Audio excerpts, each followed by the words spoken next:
5 दिसंबर 1972 टिग्रांटिया ship Atlantic ocean में Azores के करीब से गुजर रही थी। वो जगह जहाँ पर सिवाय पानी और आसमान के कुछ नहीं दिखता। वहाँ पर टिग्रांटिया के शिप के कैप्टन को दूर एक शिप नजर आती है। कैप्टन शिप को सिग्नल्स भेजने की कोशिश करते हैं, but captain realise that something is wrong. करीब जाने पर पता चलता है कि ये शिप उसके कैप्टन के दोस्त बेंजामिन स्पूनर ब्रिग्स की शिप है, जो कि 7 नवंबर को न्यूयॉर्क से इटली की तरफ 1700 बैरल्स कैप्टन, उसकी बेबी, बेटी और 7 क्रू के साथ निकली थी। न्यूयॉर्क से इटली की तरफ निकली हुई ये शिप अब उसको 1 महीना गुजर चुका था। कैप्टन फैसला करते हुए क्रू के साथ शिप के अंदर दाखिल होता है। दाखिल होने से पता चलता है कि शिप में 1700 बैरल्स, खाने पीने का सामान, हर चीज वहीं पर पड़ी थी। लेकिन जो चीज नहीं थी वो सिर्फ और सिर्फ शिप में मौजूद लोग नहीं थे। हर चीज का अपनी जगह पर पड़ा रहना इस चीज की गवाही थी कि शिप पर कोई हमला वगैरह नहीं हुआ था। ये सब चीज कैप्टन को मजीद परेशान कर रही थी और खाई जा रही थी कि आखिर गए तो गए कहाँ ये लोग। कैप्टन क्रू के साथ कैप्टन के कमरे में दाखिल होता है। दाखिल होने से ही हर चीज ठीक दिखाई देती है, लेकिन वहाँ पर एक और चीज भी उनको मिलती है। वो था उस कैप्टन का लॉग बुक, जिसमें कैप्टन बेंजामिन स्पूनर ब्रिग्स हर रोज शिप की मेंटेनेंस और इश्यूज लिखता था। इस डायरी में जो लास्ट एंट्री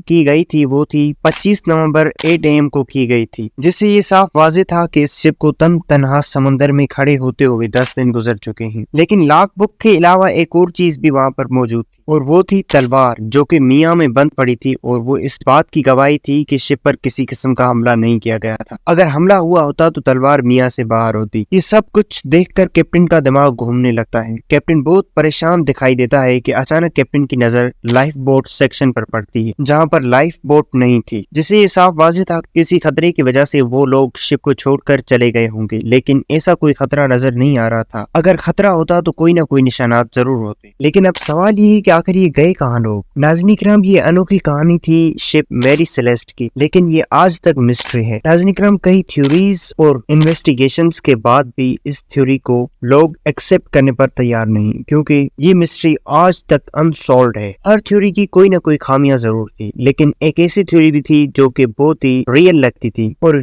वो ये थी कि दरअसल वो लोग तूफान की लपेट में आ गए होंगे, लेकिन अगर ऐसा होता तो कोई ना कोई निशान बाकी होता, और तूफान के डर से उन्होंने लाइफ बोट का इस्तेमाल करते हुए शिप को छोड़ दिया होता और फिर समंदर का शिकार हो गए होते। लेकिन ऐसा बिल्कुल भी नहीं है। अगर ऐसा होता तो शिप में लाजमन पानी होता, लेकिन शिप में जो मौजूद पानी था वो इतना नहीं था कि वो उनको नुकसान पहुंचा सके। बहरहाल मुअज़्ज़िज़ नाज़रीन, ये आज तक अपने अंदर एक मिस्ट्री है जो कि अभी तक सॉल्व नहीं हो सकी। But what do you think about this, हमें कमेंट सेक्शन में बता दीजिए। आपसे मिलेंगे एक नई वीडियो में, तब तक के लिए अल्लाह निगहबान, अल्लाह हाफिज।